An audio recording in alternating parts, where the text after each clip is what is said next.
Okay. Shavua Tov, everyone.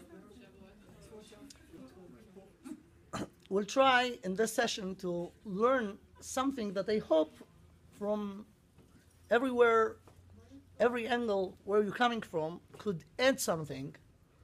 We could enhance our marriage if we are married already. If not, when we will. So the topic is the Jewish home according to the Torah. The first thing that we have to know that is the following. The Torah concept of marriage is so different than what we used to raise to in the Western society. The main thing that I will start with is the following. When Hashem created Adam and Chava, we have to be aware of few things. First of all, Adam and Chava was created in the sixth day of the creation. After,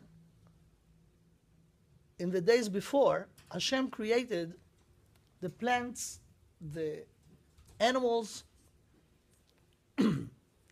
Each one of those elements was created male and female. Each one of them. When Hashem created Adam, He didn't create him male and female. The Torah described that the first thing was one unit, combined of two things. The quote from the Pasuk, the verse in Sefer Bereshit, Perek Bet, Pasuk Zayin, the 7th verse of the second chapter. The Torah says the following. I'll quote it first in Hebrew. ויצר השם אלוקים את האדם עפר מן האדמה, ויפח באפיו נשמת חיים, ויהי האדם לנפש חיה. Hashem created man dust from the earth, and to this he add a soul, a neshama, nishmat chaim, and that was the creature that Hashem created. Later on in the chapter, it says that Hashem looked on the creature that he just created, and he said, Lo tov, not good. Lo tov heyot ha'adam levado. It's not good that he will be one. So, few things. First of all, no explanation why it's not good. Just, it's not good. But the Torah continued and said, E'eseh lo ezer kenegdo. I will make for him a partner alongside of him. So we do not know what's wrong with him being without the partner. The Torah didn't describe. But the way to make the not good is to make a partner. But the Torah didn't say partner. The Torah says, E'eseh lo ezer kenegdo. To translate it to Hebrew, to English, and we have to know that every time that you translate from any language to any language, it's not accurate. Especially when we're talking about the holy language, which is very, very deep. The translation will never be the same. But if we try to translate it, E'eseh lo ezer kenegdo is, I will make for him a helper, ezer, a helper, kenegdo. So kenegdo could be translated in two ways, and probably both of them are true, even though they seem contradict each other. Kenegdo could be translated against him, and it could be translated alongside of him. But the Torah says those are the words. E'eseh lo ezer kenegdo. And then Hashem created Chava. But another very interesting thing. When Hashem created Chava, He didn't create Chava. When He created before the animals, let's say, He created a he-dog and He created a she-dog. When Hashem decided now to create Chava, He didn't create Chava. He put Adam Rishon in anesthesia. He was the first one probably ever under anesthesia. ויפל השם תרדמה על האדם וישן. And then He didn't create Chava. He took part of him, a tzela, which is a side or a rib, whatever, and created out of it the female. And again, it's funny. I mean, why? First of all, the precedence, Hashem created before everything, male and female. Here, on purpose, he didn't do it. And after he didn't do it, he said it's not good. So if it's not good, why you did it in the first place? And after, okay, it's not good. So instead of creating Chava the same way he created any female by itself, he didn't do it. He took it from Adam. And this is the major philosophical principle, the first one. Remember the following. According to the Torah, men and women, the Adam and Chava are not 1 plus 1 equals 2, but half plus half equals 1. And will be a lot of ramification coming from this principle. So according to the Torah, each one of us is a half entity. And Hashem created us on purpose this way. When Hashem created Adam and Chava, because when they were in the beginning one, he separated them, not in order for them to stay separated, but in order for them to be connected, but they should do it. As the Torah says, Al ken ya'azov ish et aviv et imo v'davak b'ishto, meaning their optimal state is when they will be together, but I don't want to make it built in the system. I want them to do it. And here we come to another major principle. I just will say the following in really brief, really short. When Hashem created the world, now let's talk about the world in general. Hashem is almighty. He is perfect. Kol yachol. So usually, when you have a professional creator, you should expect a perfect creation. And here, when Hashem created the world, he is perfect, but he created imperfect world on purpose. The reason of this is, in the sixth day of the creation, before Hashem created Adam Arishon, he says, E'eseh Adam, I will make a human being, B'tzalmeinu kidmutenu, in the image of God, Ve'yirdu b'dgat hayam uv'of hashamayim, Ve'yirdu meaning, and I will give them the entire universe to control it. Rediya, ze leshon shilton, Ve'yirdu, they will control it. So when Hashem created Adam Arishon, he didn't create another creature, but he created, in a way, a partner to him. God created the entire creation. Now he was looking for a manager, so he created the manager that will run the system. In the Kabbalah, it's mentioned that, in brief, or in short, the creation that Hashem created is a potential, a great potential, but it's not actualized. And the one who's going to actualize the potential is the human being. This is the job. So in order for this creature to be able to do his mission, he has to be gifted with certain tools. And the major tool is the free will.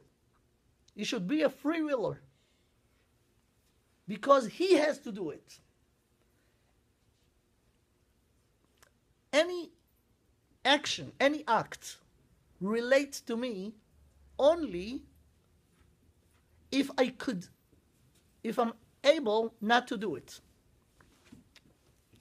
Anything that I must do, it's not me who's doing it.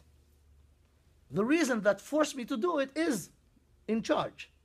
So in order for me to do something, this is a rule, any act that will be related to me only if I have the ability not to do it. Then if I did it, I did it. Therefore, it was a necessity that the human being will be a free willer. With his free will, he could take the potential, actualize it in the good way or in the not good way. But the fact is that the world, that the creation, is not like the creator. The creator is perfect, but the creation is not perfect on purpose in order to leave a job or a part of for Adam to do it. The same way Hashem created Adam himself. The Mishnah says, "Kol hametzil nefesh miYisrael ki'ilu hitzil olam maleh." Everyone who saved one soul, one person, is like he saved the entire world. The meaning of it, that there is a parallel between the world and the human being. And what is it? The world is a combination of the physical and the spiritual dimension. This is the meaning of Bereshit bara Elokim et hashamayim ve'et haaretz. Shamayim is not heaven. In the same way Aretz is not earth, planet earth. Aretz is the physical dimension in the universe. And Shamayim is the spiritual dimension in the universe. The only creature in the creation that combine in himself those two parts is Adam. Vayitzer, let's hear again. Vayitzer Hashem Elokim et ha'adam afar min ha'adama, dust from earth, physical. Vayipach be'apav nishmat chayim, which is spiritual part. Therefore, a human being is a small world. And in the Kabbalah also the word called Adam Gadol, a big human, a big man. I mean, okay. Now, as we said, the universe is a potential that here in order to be actualized. The same way is with human being. We are here with a great potential, but we need to actualize ourselves.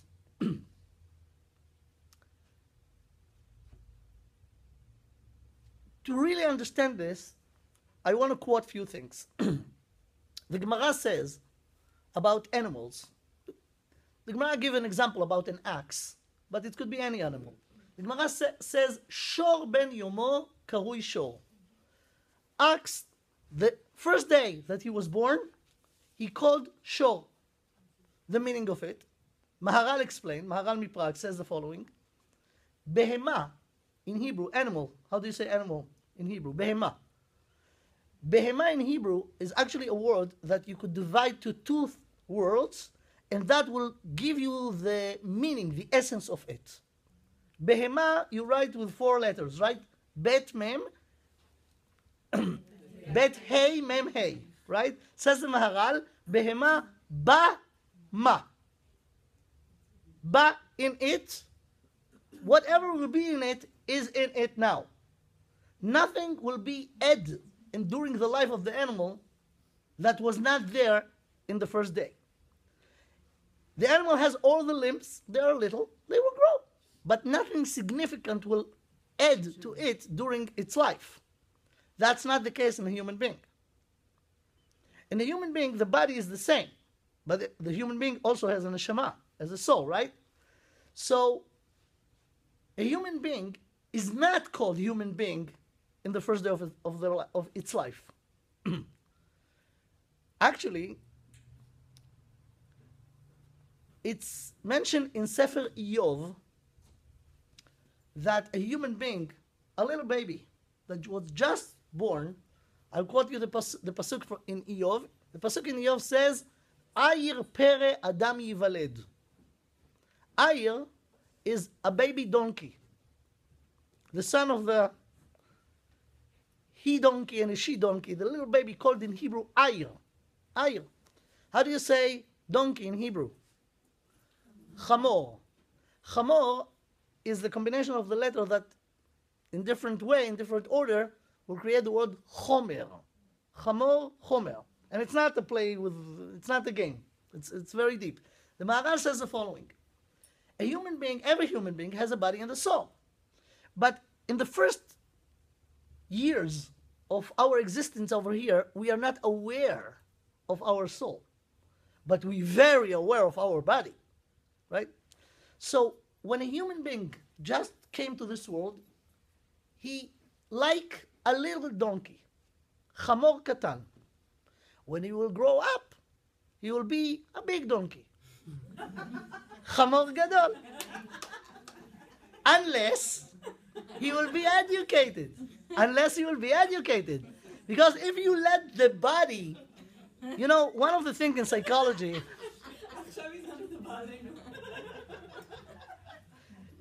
if you, in psychology, if you know, there is a process that this process is with every human being for the entire life. Since day 1 to 120, and actually, in a way, 9 months even before. And this process is the process of looking for my identity. We always, in this process, who am I? Why? Because every day you change. You have more experience, you learn something more, so you have to be updated who you are. Now, when a little baby is born, he got the first psychological damage. What is, you probably know better than me, no, I know also. What is the first thing that a baby do when they come to this world? Cry. Why? 2 reasons. First of all, disappointment. 9 months for that? But this is, what's going on? Why the baby is crying? The baby is crying because he just moved from one place to a different place, and this change is a traumatic change. But what is the psychological damage? When this little baby, you know, in the delivery room, today they're aware of it, but even that, they're crying. With the most modern delivery room, the incubator is ready with the right temperature, but it takes time to take the baby. The temperature is different. He feel uncomfortable. He or she feel uncomfortable, right? They're crying. They're helpless. They're hungry. They're thirsty. They're tired. They're not clean. They feel not comfortable. So when you see this helpless creature, uncomfortable, you feel, of course, to help, right? You do not know what the damage you do. I'm not saying that you do not have to help, but look at the damage. What's going on? This baby, from now, and even 9 months before, is looking for her or his identity. Now, he feels uncomfortable, he or she. I'll talk in he, because it's me, I'm a man. But it's the same way with ladies. Okay? He feels uncomfortable. So he's crying because he doesn't know what to do. So we fix his problem. Give him food, put him in the right temperature, clean him, whatever. Then what happened? He stopped crying because he felt good. So you know what happened? He started to identify himself with his physical needs. And here's the first damage. Who am I? I'm my body and my physical needs. So this is the meaning of chamor, katan, a little donkey. He is a little chomer. He do not aware whatsoever for his spiritual dimension. And he identifies himself with his body and physical needs. Our job as parents, as educators, as teachers, is to teach, but you could not do it in this young age. But this is the meaning of educating. To teach that the world is more than that, than just physical, and he himself has a great potential in his personality, in his neshama, and that's what we have to teach him. So if you will teach him and educate, there is a chance that he will be a human being one day. If not, he will be a big donkey. And many people live this way to 120. They think they identify themselves with their physical needs. So this is the mission of us being here. And this is the difference between a human being and an animal. Animal is behema, ba-ma, whatever gonna happen or nothing new. The animal is not growing, is not adding anything. Human being has the potential to be a human being. He is not automatically a human being when he was born. When he was born, he's a donkey, he's chomer. He could stay like this the entire life and it would be very, very sad. And this is the meaning of the mission to actualize myself. So, How do you do that? You have a neshama, you have a body, and the mission is that you will be aware of your neshama, be aware of your body, understand the secret that it's impossible for them to live together with harmony. You know that? I always saying that the worst shidduch ever is the shidduch between the body and the soul. Why? They should be partner, but there is nothing in common with them. Anything that interested the body do not interested the neshama at all, and vice versa. So Hashem did something unfair. He took those two extreme opposites, tied them together, throw them to this world, and told them, go ahead. Get along. Really. You know what Hashem did when he did this? He created the best job for psychiatrists and psychologists. Whatever you do, you'll be miserable. One of the parts will be miserable. So it's not easy to live your life in harmony. It's possible, but it's not easy. To live your life in the right way, you have to be aware that you combine two things that they're, by their essence, not getting along. And the art of life is to make them live together with harmony. This is the art of life. You have no way to do it just by guessing.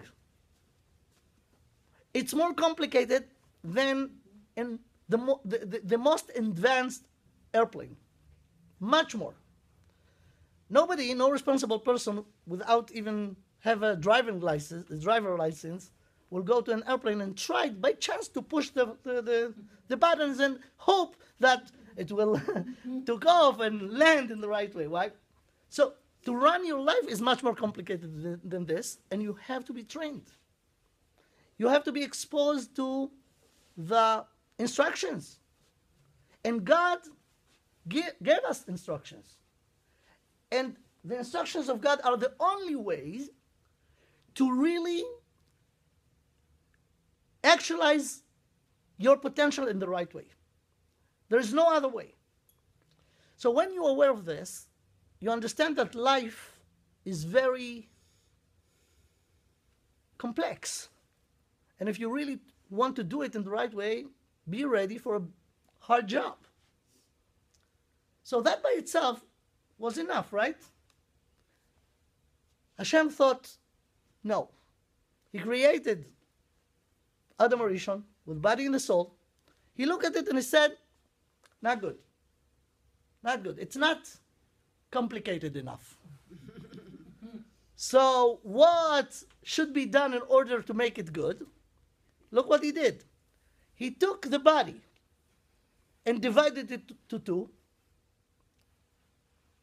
The body of Adam and the body of Chava. That's what the Torah says clearly in the pshat level, in the simple level.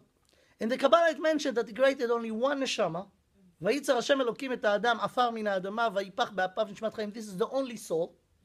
And the Kabbalah says that he took the soul and he divided to two.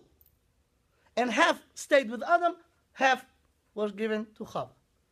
So now it's complicated enough, right? We have here actually 4 parts. His body, her body, his neshama, her neshama. Now, I don't think I will be giving you a very sensational news if I'll tell you the following. Remember that we said that the worst shidduch is between the body and the soul because there is nothing in common between them? The same is between his body to her body.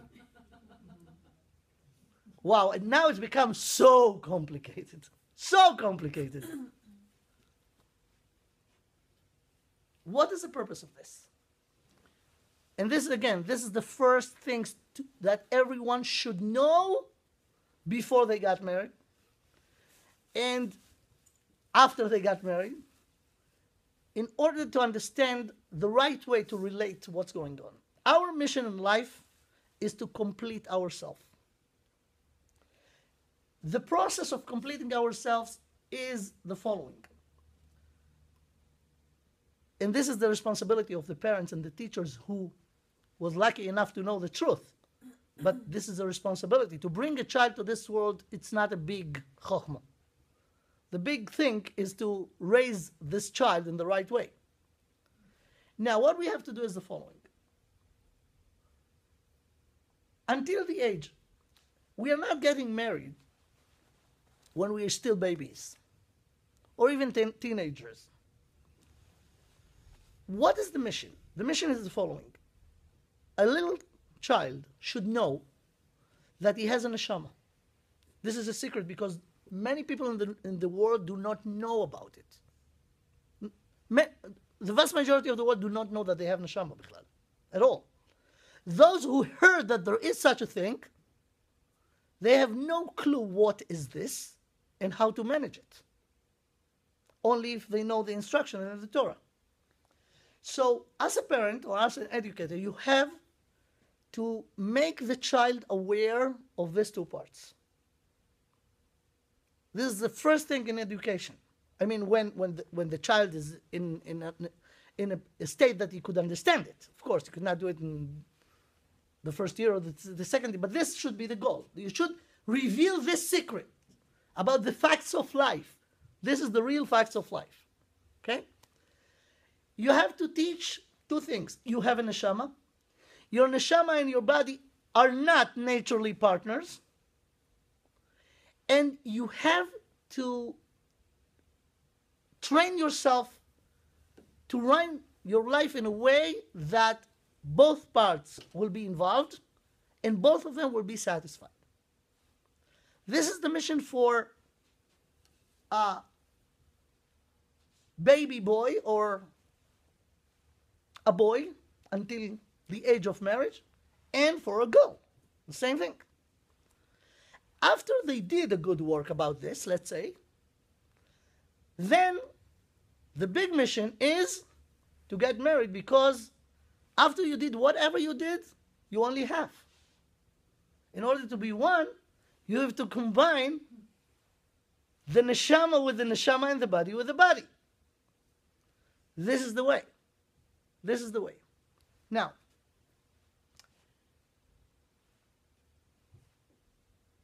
as I said before, when Hashem created Chava, before Hashem created Chava, He looked at Adam Rishon, which was a body and a soul, and He said, not good. Lo tov. Lo tov heyot Adam levado. So what will make the not good good? E'eseh lo ezer kenegdo. And here's another secret. E'eseh lo ezer kenegdo. I should make for him a helper against him. Against him. I mentioned before that it's also alongside, but against. And the purpose of this is the following. You know, men and women are different. In all levels. All levels, I mean 3 levels. Physical, emotional, spiritual. They are different. And there are differences in purpose. In purpose.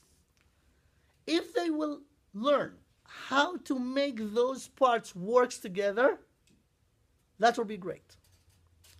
But we have to know they are different. They must be different. Because if not, 2 men and 2 ladies could not bring a child to the world. So they have to be different in order to create a production. And it's physical, emotional, and spiritual. Now, it started before the marriage. It started when each one of them should work on themselves in this big project of identify who am I.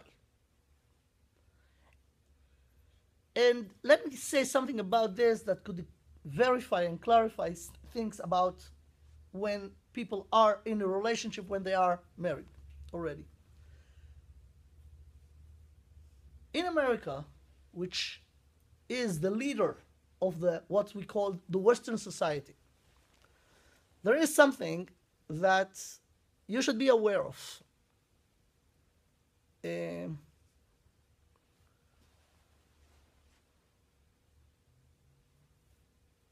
The first thing that we learned when we want to open a business, and even before that, but let's take the example for a business. You know the initial PR,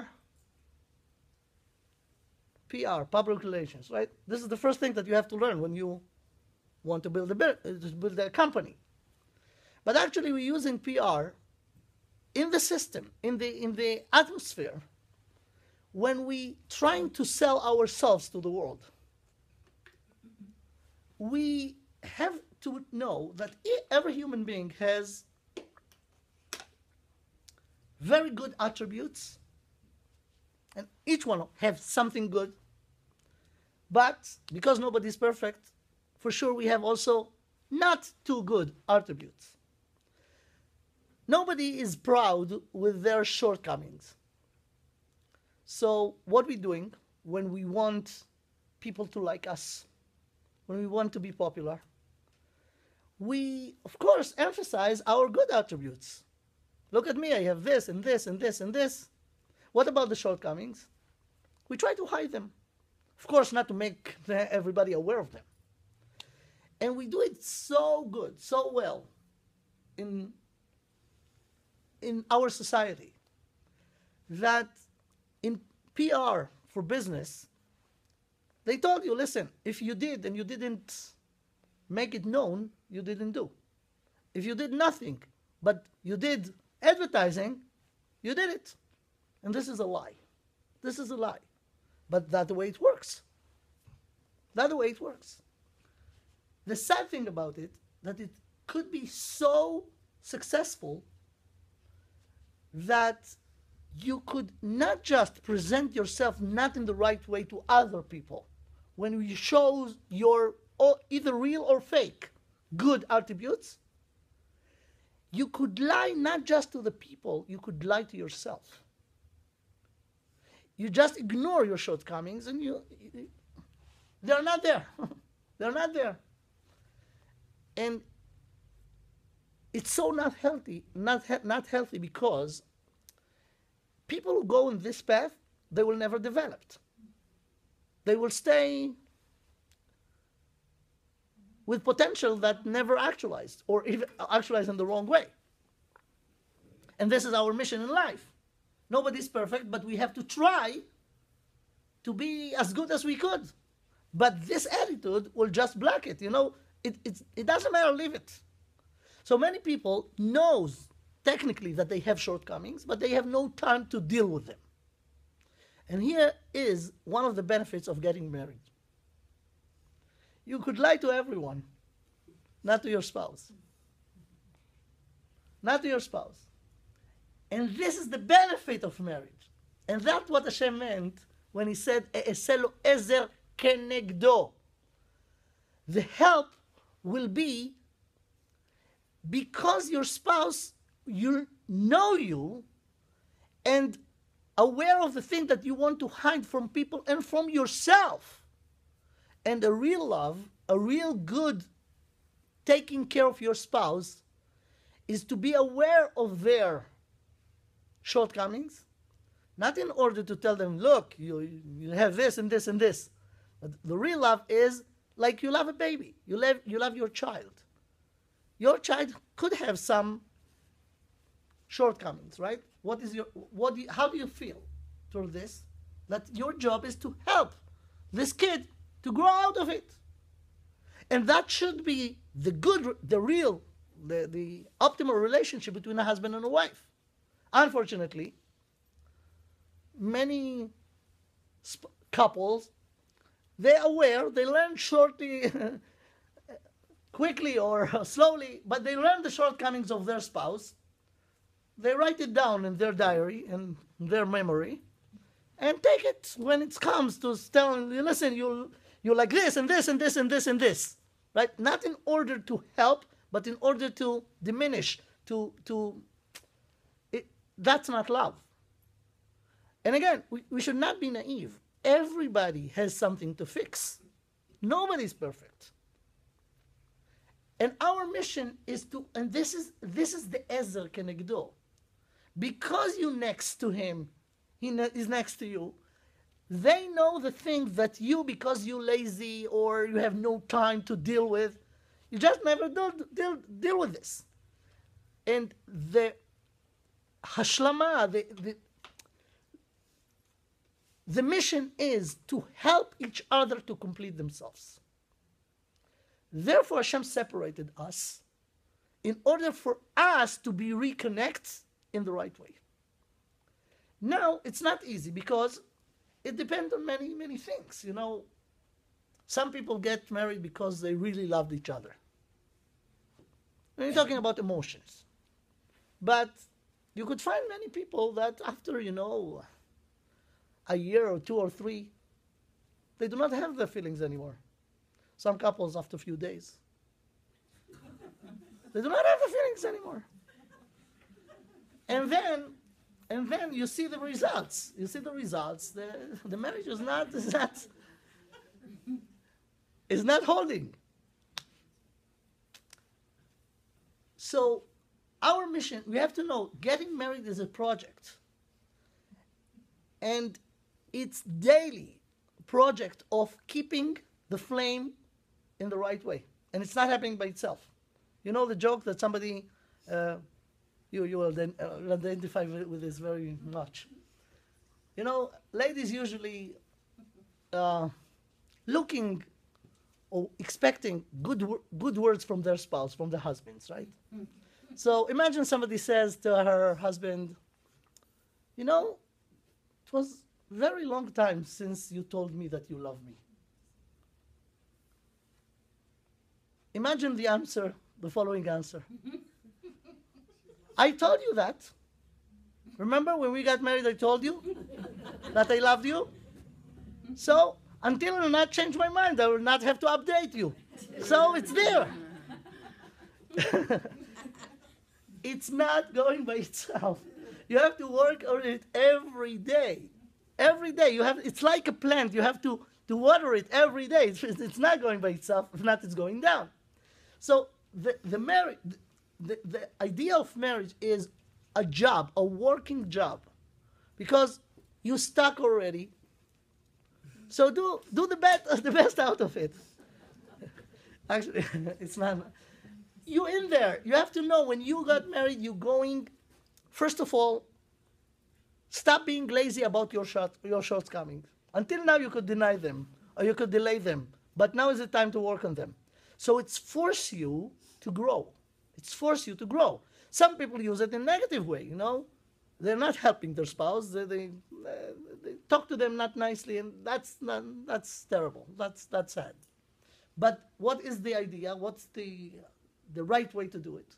Is to be aware of the shortcoming. And by the way, even with yourselves, when you learn who you are, really, if you're really a serious person, so you have to assume that you have some good attributes and you have not good attributes. You have to assume this is the reality. Now, I don't want to. No, I'm not Superman. I could not do 2 things in the same thing. When I'm talking, I'm talking. Okay, thanks. When you try to work on yourself, my recommendation, and it seems very logic, first, be aware of your good attributes to build your confidence in yourself. And everybody has good things, everybody. So after you realize what your good attributes, work on them. Encourage them, develop them. In the same time, after that, a little after that, look for the not too good attributes and start to make a plan. You have to have a plan to work on them. Not at once with everything, that will not work, but you should have a plan.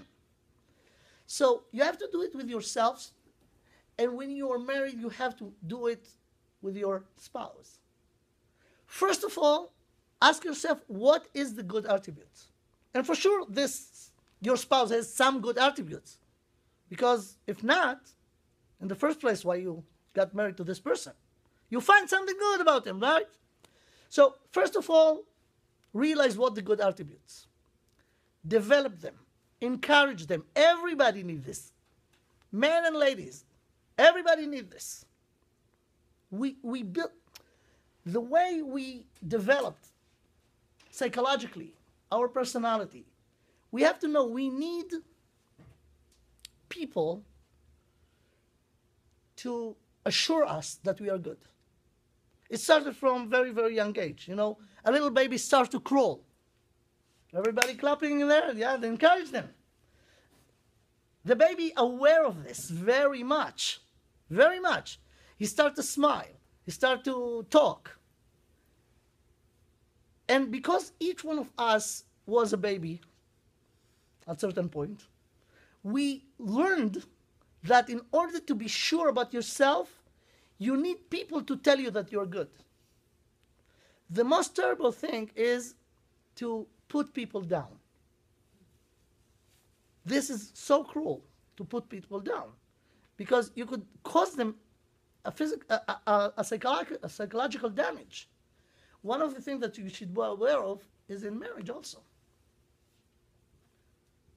It's very sad, but so many people are so cruel to their spouse. They talk to them, they put them down. They do not feel, they do it naturally, but it's so, if you think about it. If you really want to increase the quality of your marriage, take the good things. Be aware of them, encourage them. Then your spouse will feel, I'm worth something. My spouse appreciates something in me. And he will want to be better. He wants to prove himself. She will. If you take and emphasize the negative and always mention this, you ruin your own marriage. You ruin your, and of course there are something that bothering you, but be smart. If you will emphasize on them and mention them again and again and again and again, you're not going to do something constructive. This is completely destructive. So our job, for our self-interest, I'm not talking about what the Torah says about v'ahavta l'reacha kamocha. You should love, and the person that Hashem put next to you is the one that you could be mekayem this mitzvah of v'ahavta l'reacha kamocha day in, day out. And this is the mission. So, building a Jewish house is a mission for human being to be complete, to actualize their potential. You could never do it when you are not in relations. Even if you really want, you could work on yourself in a good way, you will build this half. But this half needs the other half. Therefore, to get married is one of the most major important mitzvot in the Torah. Without it, you could not. Now, you could not do your mission in this world. And we have to know another thing. Get married is not just a tool to bring children to the world. Getting married is a value by itself for the person themselves. Even chas v'shalom, people who could not bring children to the world, they have to be in relationship, in the right relationship, in the Torah relationship, which is married, kedat Moshe v'Yisrael, in order to complete themselves. Because every human being, and here I want to talk a little bit about something that we should be aware of. In order to be healthy, to be a normal, healthy human being, you must need love in your life. Love is something essential. And love means both things, to be loved and to be able to love others. A child that grew up without love has a scar in their personality. They do not love themselves. And everybody who do not love himself could not love others. As the Torah says, ve'ahavta l'reacha kamocha. You should love others the way you love yourself. So what is the hidden assumption? That you love yourself, right? And this is the basic. You have to love yourself in order to love others. If you do not love yourself, you will not ever be able to love others. And as you know, it's not automatic that you love yourself. There's a hidden assumption that you love yourself. So the Torah said, the way you love yourself, love others. But is it true? Everybody love themselves? No. Unfortunately, I know more than one or two people that do not love themselves. Now we have to ask ourselves why people who do not love themselves, why they do not love themselves. Exactly because of the conflict that I mentioned before. Each person has a body and a soul. When you take a whole thing and relate to half of it as it's the whole, the other part will feel miserable. And we could see it today. It's so clear. Many people who think that they are only a physical creatures, right? And let's say they have means, they have money. They could give their physical body everything that it's just want. Should be that they will be the most happiest people ever. Everything that you want, you get, right? But go to those psychiatrists and psychologists to see who are their patients. Many, many people that have everything physically, but have zero spiritually or emotionally. So you have to know, if you'll not give the needs of those two parts of yourself, you will never be happy.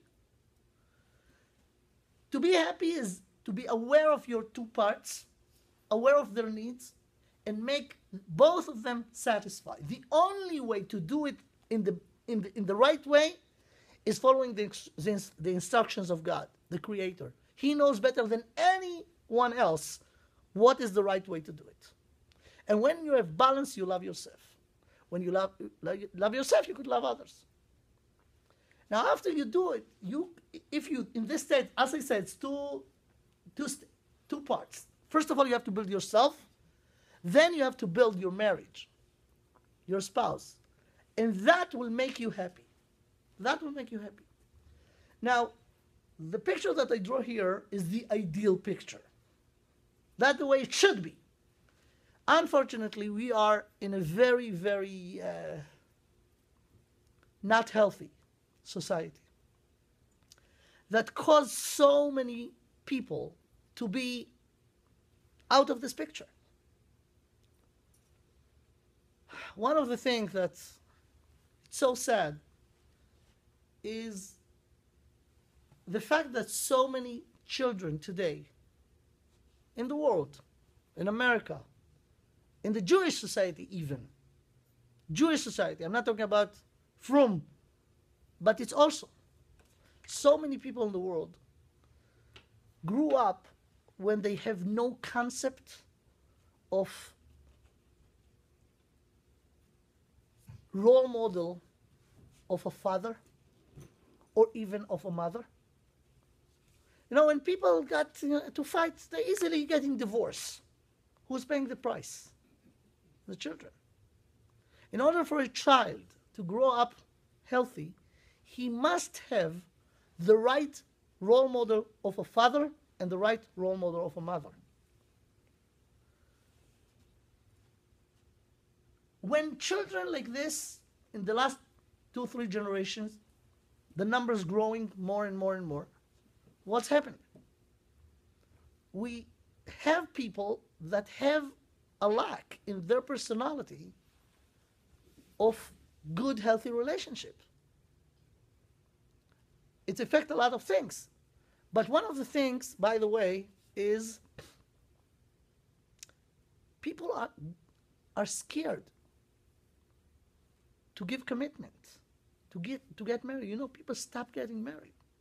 The statistics shows that every second or third couple will be divorced within 3 years. So now people are aware of this. They're going to get married with the agreement of separation. That's part of it. So sad. Other people say, who needs this agreement? Who need to get married what? All together. And in California, they stop getting married now. No point. Now, again, even if you want to keep a real Torah way, it's very hard because the society around you has effect on you. I'm sorry that I'll mention the thing, but I feel that it's my obligation to say it. I don't know how much it's related to the people who sit over here, but it doesn't matter because many people who are not here, that friends of you and of your children, they are in this category. You know, in the non-frum world, in the non-religious world, even Jewish, not religious, they're encouraging little kids to have a boyfriend or a girlfriend. And if somebody has, let's say, a boy or a daughter that at the age of 12 doesn't have a boyfriend, they're getting worried. Oh, something wrong with the ability of this person to communicate. Let's take him to a treatment, a psychological treatment. You know, it's a problem. So they encourage them. They feel this is the way to do. According to the Torah, of course, I don't know if I have to say it, but I'll say it. I don't know, I mean, for many of you to be for sure, but some of you will maybe think, wow, we never know about this. According to the Torah, those relations between boys and girls at those ages are completely not recommended. Don't say it's forbidden. It's forbidden. According to the Torah, our real connection between boy and girl should be when they decided seriously to get married. And even then, they have to know each other, but no whatsoever any physical touch until after the marriage. Now, many people will, even Jews, you know what, mostly Jews, will look at this and say, yeah, we heard about those primitives. It's so primitive, it's not... Let me just show you. Nobody could argue what I'm going to say. I'm telling you. What is the damage that you cause if you do not adopt this way of life? I'll speak about girls, but it's the same way about boys. Girls in this way, they are a little bit, because they are more sensitive and more emotional, they are more vulnerable. Imagine a girl who live in this kind of society, that her parents really encourage her to have a boyfriend. Okay. So at the age of 12, she has a boyfriend. Good. Everybody's happy, right? She's also happy. If you take the statistics, how long, I'm talking about a serious boyfriend. How long she will be friend with this boy, statistically? Let's take the number, okay? 4 months, 6 months. What's going to happen after? They're going to break out, right? Now, imagine that she wants to keep the connection, and he just, finds somebody else. How's she going to feel about this? Very sad. Very sad. It's more than that, actually. At this age, the teenagers started at this age. What's the problem with teenagers? They are confused completely, right? What's happening? Their body is changing. Therefore, that's just increasing their urge to understand who they are, and they're completely confused. They try to understand, who am I now? So the body changed, the emotion changed. Therefore, they're completely crazy at this age. Everybody knows that, right? They're going to a journey of confusion. So what's happening in this stage? First of all, they look at their parents, and they are for sure not the address for my problems. They do not understand me whatsoever. They are old. They do not understand my age. You know what? Even not the parents. If you have two sisters, one 16 and one 12, for the 12, the 16 is old. She do not understand this generation. So look at them. They are so miserable. They have problems. They are confused. They do not trust the adults, for sure not the parents, even not their siblings, nobody. So what are they doing? They turn to their friends, which not less confused than them. But when you have a relationship between a boy and a girl, it's much more severe. Why? Let's talk about the girl. She's confused. And then she has a boy, a very cute boy. And she falling in love with him. And she told him, you know, I feel so connected to you. You are the only person who understands me in this world. My parents completely old, and I have problems. Could you help me? He could help her. He confused himself. But you know, because she is emotional, she trusting him. In the first love, you know, you are everything for me. Then after 5 months or 6 months, he decided to leave her.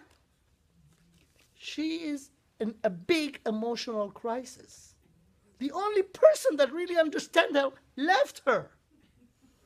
So it will take a few weeks until she will find another one.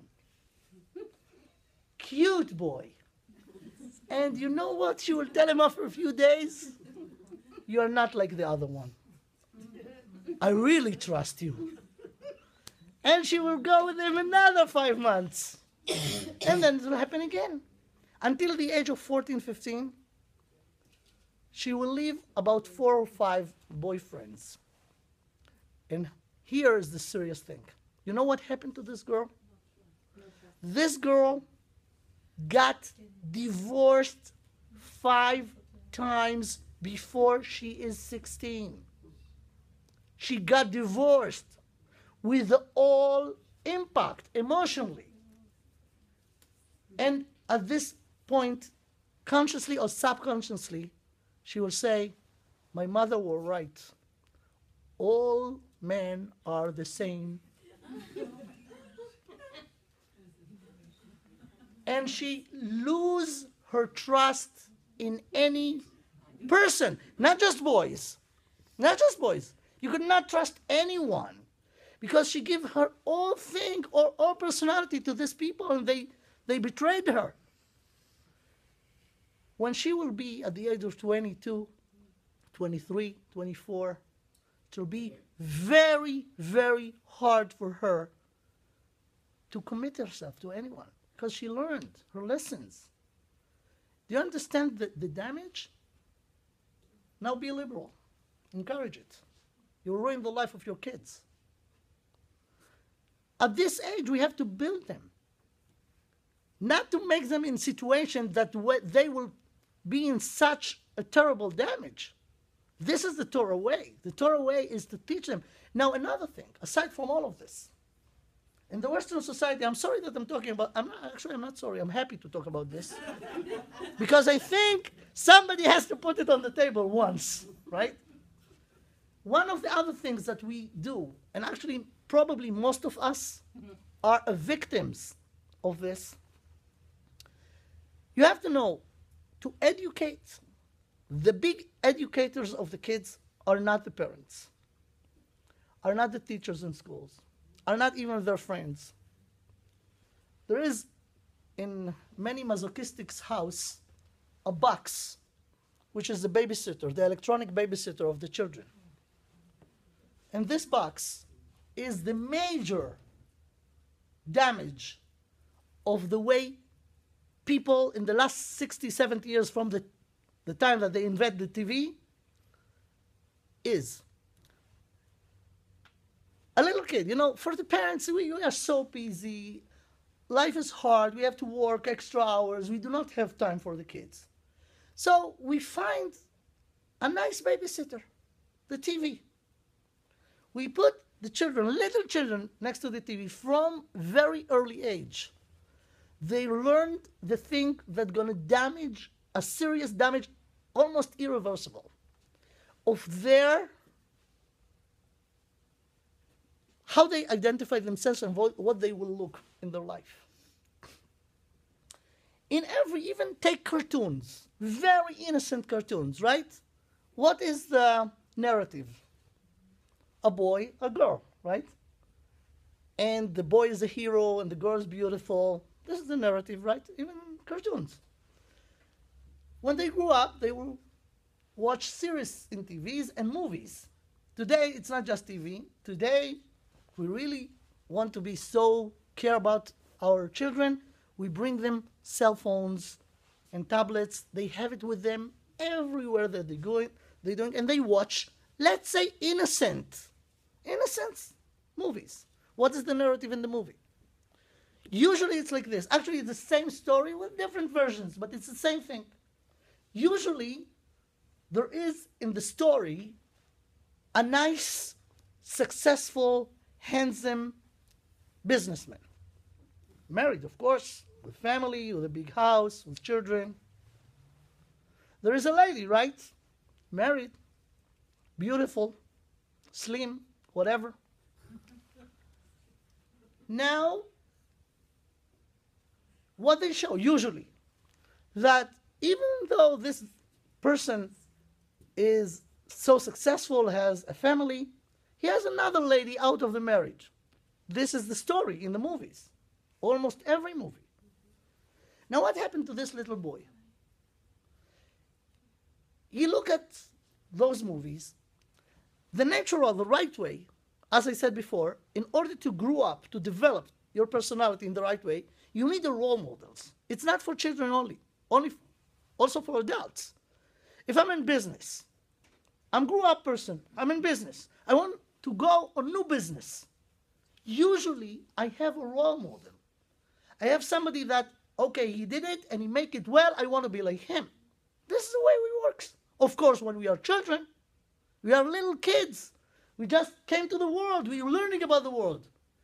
Who should be our role models? Our parents. My father should be the person that has so many good attributes, I want to be like him. My mother is the role model of lady. I'm talking about a girl or a boy. That's what should be.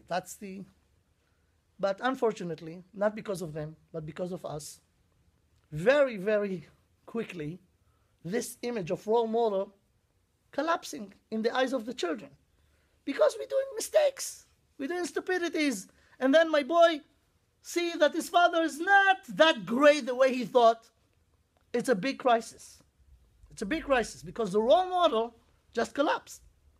Now what's happening? There's no vacuum. No vacuum. He needs a role model. So somebody else will come to the picture. Who? Sometimes could be a friend or whatever, but naturally now, the movie stars, the basketball players. Look at any teenager room, you will see a big picture, a poster of somebody he admire, she admire. Those are the role models. And who are they, those role models? In the stories, he said, you know what, I want to be like him. I want to be successful. I want to have a lot of money. I want to get married. But if I want to be like him, I want to have also somebody from the side, in the side. For girls, they did even something more terrible. You know, they look, in the movies, they look what should be the perfect lady. So she has to have certain weight, certain figure. But not every girl was born this way. But every girl who wants to be successful developed and I want to be like her. Right? And this is the cause of anorexia and other stuff that cause a lot of problems. You have to know again, if your children are precious for you, take in account that if you expose them to this lifestyle, to those movies, you're going to cause them a damage that will be so hard to cure. If bichlal, if it's... So this is a responsibility. Therefore, we have to know, and with this I'll conclude. After that, if you want to ask questions. I'm again going to say something very, very hard to hear. We live in a very sick society. Very sick society. In the old time, the people who are abnormal or crazy was the minority. So what they did, the society, they built special places and they put those people in this place so they will not bother the others. It's like people who have certain virus, certain illness. Some of those viruses are very contagious.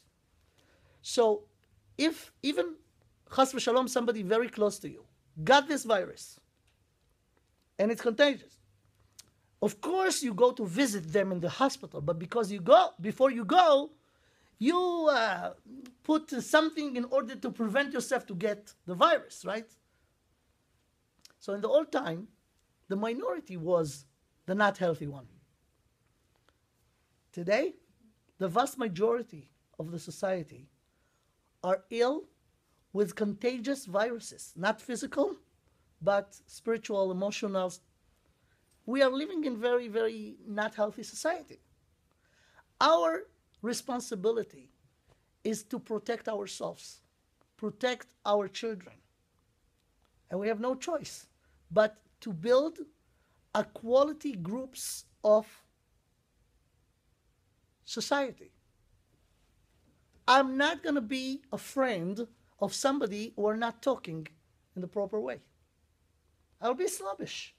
I will choose my friends because I do not want to fall. I will choose the friends of my children. I will put them in advance in a place that their children will be a quality children. This is our responsibility. It's not extra. It's major.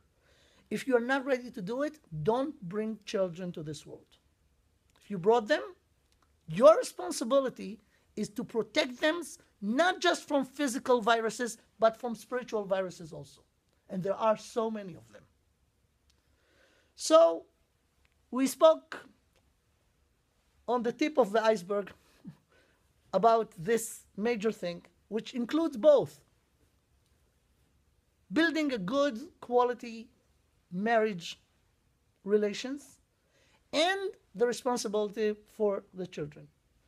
I don't think now we have time to go further than that. So this is my part. If you want to ask any questions that I may answer, may be able to answer, this is the time. So what do you suggest beside the taking out the iPhones and the iPads? And The problem is it's not easy. Today you cannot do it. You could not do it because there is no way to go to the ocean and not getting wet. If the children, if you understand the problem, but if the entire society, everyone around, all the friends of your children has this, you cannot say, you know what, you are not going to have it. First of all, it's not going to work. And it's not fair. so And it's what not do fair. you do? It's a question, a big question. I draw a picture, as I said before, of the ideal. This is the way it should be. Now, we are not lucky, most of us, to grow up in this situation or to raise our children in this optimal way. Therefore, we have to be aware of where they're holding and what you could do. But the first thing is to be aware of the dangers.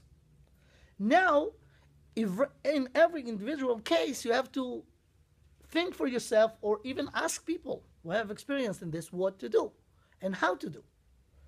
But you could not just ignore it and say, you know what, this is the word, that's it. It's irresponsible. It's irresponsible. This is our obligation to our children. It's not just to feed them, to give them a nice clothes and nice physical conditions. We have to give them the right tools to develop their personality in the right way. This is our obligation. It's not extra, it's obligation. Clearly. Yeah. That's a quick question. When it comes to my kids, I let them watch sports. I let them watch only educational things, whether it's on the iPad I see what they download, I see what they go on. Now you're saying like they have certain things that they look up to. So my son, he loves sports. I think it's healthy for him to like sports, to do it, to play it. I don't allow him to do it so that he can look up to a certain player when he gets older, like, or to put his posters up in his room. But like, how do you balance that? How do you? I don't know if you could. I don't know if you could balance it. Again, in this society, you could not prevent him from seeing this, but you have to know. Naturally, you could do nothing about it. If he will admire a certain player, that will be his role model. I don't think he's admiring of the person and what he does in his life. That's not outside true. of That's sports. not true. Because they know a lot about those people. There Yeah, are, I'm saying he's only 7 there, now. okay, there, Sorry, just hold on. I think the secret is, and I think your answer is that this is the ideal, but you have to limit. And with sports, whilst it's not a bad thing, you have to counterbalance it with something else. When you're talking about the Sadiqim the whole time, you talk about the Rebbe, whatever Sadiq you talk about, that gives them a role model too. That doesn't mean take away everything, because we live in a world that you can't take away. But you have to balance it with something else that he can look up to. I mean, I Your do kids- feel like in my And I house, think in do. that case you do. So as long as you're aware and you are balancing with something else, the kid will feel that they can look up to other, because as you said, as teenagers, the parents are never the role models because they're not cool and they're old and blah blah. But there are many that they will look up to. When you speak about Sadiq the whole time, in their eyes they still look up to that person. And I think that could help a little bit. But again, even if they have two role models, they have this tzaddik as a role model, but they have also this basketball player as a role model, and they know a lot of details about their private life because it's written all over, and they speak about it in the talk shows. They know a lot about these things. So the question is, what you could do. We have to know this is our responsibility. In many cases, we are very limited of what to do unless we again take a real brave step and start to say, and it should be with our spouses, everybody should agree with this, let's build a quality society. And let's just create a healthy environment for ourselves and for our children. I don't know how practical it is, but it should be. Yeah. So this is just to add on to what Shana was saying, but I think instead of also, I mean, and I think this might answer just my 2 cents here, but might answer, this war that you're saying between the chomrias, right, and the gashmias and the ruchnias, right, the constant war and the guf and the neshama. So I think instead of also viewing things as very black and white, like just stay away from this or stay away from that. The Rebbe, he was very, he made known that a lot of times we can elevate, okay, the gashmiut, the guf, and use that for a good purpose and make it into something that's, full of ruchniut. So even like the iPhone or the iPad, we can use that for, we can watch something, like technology is great because we can watch, a rabbi stream live, whatever speech he has. The question is if that will be interested your child the way it's interested you. Like if you have a big house, right, and that's full of gashmiut, then you can use that house to host like a ton of people for Shabbat, right? So I think that there could be, we can find a balance to things without necessarily. I think communication is also very, very important. You never ever want to alienate yourself from what your children are into, especially sports, because there is a potential if they have to have sports role I have models. 3 It's boys. just their All they do all day long exactly. is sports. However, sports. that gives you a great opportunity for communication because a lot of these sports models these days raise a question about domestic violence, about drug abuse, about steroids, and that's an open door for you to say, oh, he's a great athlete. However, is he a good person? Is he a good friend? Does he do things that he shouldn't do that are dangerous for himself and for those around him? So right now my son isn't there. He's going to be 8. He doesn't know about their outside life. Right, but time's passing. They're They're there before you know, because like my kids will sit and watch it. He's talking about the cartoons and things like that, and they watch that.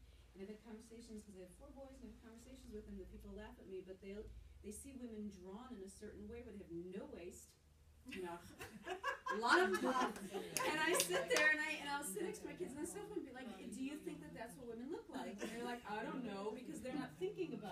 exposed to it. Right. And I say, well, let's look at the women in your life that you know, they're adult women. Do they look like that? You know, do you think mommy's pretty? Do you think your aunt is pretty? Do you think so-and-so is pretty? These are actual grown-up adult women. Just because they're 5 years old and you don't think they're there yet, they'll get there. They're gonna Exactly, and the time passed so quickly. You will never. You have to have this conversation. You'll find them.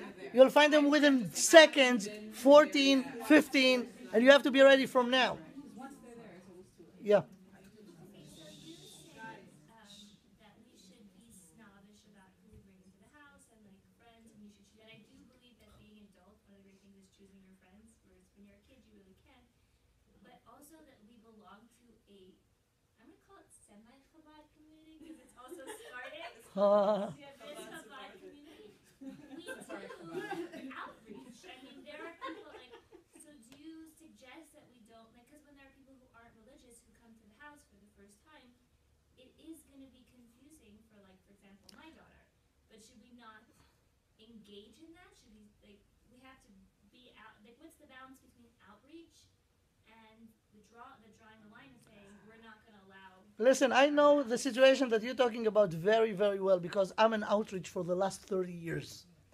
So the thing is that if you bring somebody out to your house, you have to prepare your children in advance. You have to teach them things because you deal with it. It's like, again, lahavdil. It's like you need to go to a hospital to visit a relative, but this relative or the place over there is contagious. So you prepare yourself. You should prepare your children. You have to tell them, listen, those people are not fortunate enough, are not lucky enough to grow up in the Torah environment. Therefore, you have to be aware of that they do not know, and you have to make them ready. Because if they're not ready, they will have their opinion without your instructions, and then you could be mekar of other, and in the same way, make your children go out. So that you do not want to do it. So you have to prepare them, and if you're in this situation, it's obligated you even more to make your children proud and sure and confident in what they're doing. Therefore, when they find these people, they'll say, you know what? They're not lucky like me. They didn't learn. You're not looking at them from up, down, but you understand that they are not yet there. And hopefully, within few more Shabbatot that they will come to my house, they'll start to be more. But you have to prepare them, of course. Speak to your local rabbi. Yeah. You mentioned that if we find good attributes in our husbands, so we need to encourage it. In your case, I know it's not a problem, B'chlal. Okay. I mean, so let's say the husband is doing very good things. So besides saying thank you and other things, how do we encourage it like to a big mega thing? No, how do you take his, not the good attributes, the bad ones, and make it? My husband doesn't have any bad. And not about I don't know, but I'm saying Everybody, How do I say the good ones? everybody loves compliments. Everybody loves compliments. And compliments, again, they assure us that we are good and that encourage us. If you tell your husband, you're so great, you're so helping, he will want to even help more. If you tell him you're not helping, even what he helps, he will not do. So it's just, a smart thing for you to just compliment, and they need to hear that. The same way ladies need to hear every day that their spouse loves them, they need to hear those compliments. It will come by itself. It will come by itself. Believe me, try it. You'll see the results. Ricky, with my students, for instance, I learned a new approach this year with discipline. And I don't focus on any of their negative attributes at all. Like, if they do something wrong, I say something like, we don't do that, and then I completely don't give it any energy.